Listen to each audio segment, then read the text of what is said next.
பிரிவினைவாதம் பிறந்தது பங்களாதேஷ்ல. அதாவது அன்னைக்கு ஈஸ்ட் பெங்கால் அங்கதான் பிறந்தது அது. ஸோ அதனால இன்னைக்கு ஒன்றும் அவங்க பாகிஸ்தான் மாதிரியே பிஹேவ் பண்றது ஒன்றும் புதுசு இல்லை நம்மளுக்கு. ஒரு ஆட்சி போய் இன்னொரு ஆட்சி வரும்போது அந்த ஆட்சியாளர் வந்து நாட்டை விட்டு ஓடிடுவார். இயல்பா நடக்கிறது. 5 வருஷத்துக்கு ஒரு வாட்டி கிளர்ச்சி. 1975 முஜிபுர் ரஹ்மான் கொல்லப்பட்டார்.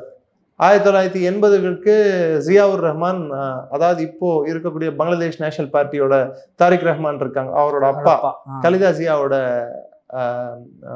கணவர் ஜெனரல் ஜியா கொல்லப்படுறார். ஜெனரல் ஜியாவுர் ரஹ்மான் கொல்லப்பட்ட இர்ஷாத் பதவியிலேருந்து தூக்கி போடுறதுக்கு பெரிய 90ல பெரிய கலவரம் வெடிக்குது. கலவரம் வெடிச்சு எலெக்ஷன் நடக்குது. அப்போ ஜெனரல் ஜியா தூக்கி போடுறதுக்கு ஒரு பக்கம் கலிதா ஜியாவும் ஷேக் ஹசீனாவும் கை கோக்குறாங்க. ஆனால் கலிதா ஜியா தான் பவருக்கு வராங்க. திரும்பி சப்சிக்வெண்ட் தேர்தலில் வந்து ஷேக் ஹசீனா பவருக்கு வராங்க. அதுக்கு அடுத்த தேர்தலில் திரும்பியும் கலிதா ஜியா பவருக்கு வராங்க. அதுக்கப்புறம் ஷேக் ஹசீனா. ஸோ இந்த சூழல்ல கிட்டத்தட்ட பங்களாதேஷ்ல 2 பெண்மணிகள் கிட்ட தான் ஆட்சியே இருந்தது 2024 வரைக்கும்.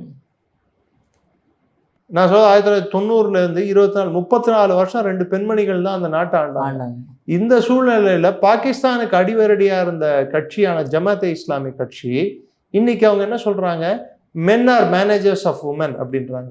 ஷஃபிகுர் ரஹ்மான், அதாவது ஆண்கள் தான் பெண்களை நிர்வகிக்க வேண்டும் அப்படின்னு சொல்லிட்டு ஒரு விமன் கேண்டிடேட்டை போடல தேர்தலில். யார் வந்து ஷேக் ஹசீனா வந்து பதவியிலேருந்து விலகிறதுக்கு பின்னிருந்து வேலை செய்தாங்களோ, யார் வந்து யூனிஸோட கைப்பாவைகளாக இருந்தாங்களோ, அவங்க வந்து அடிப்படைவாத கட்சியோட போய் அலையன்ஸ் வைக்கிறாங்க.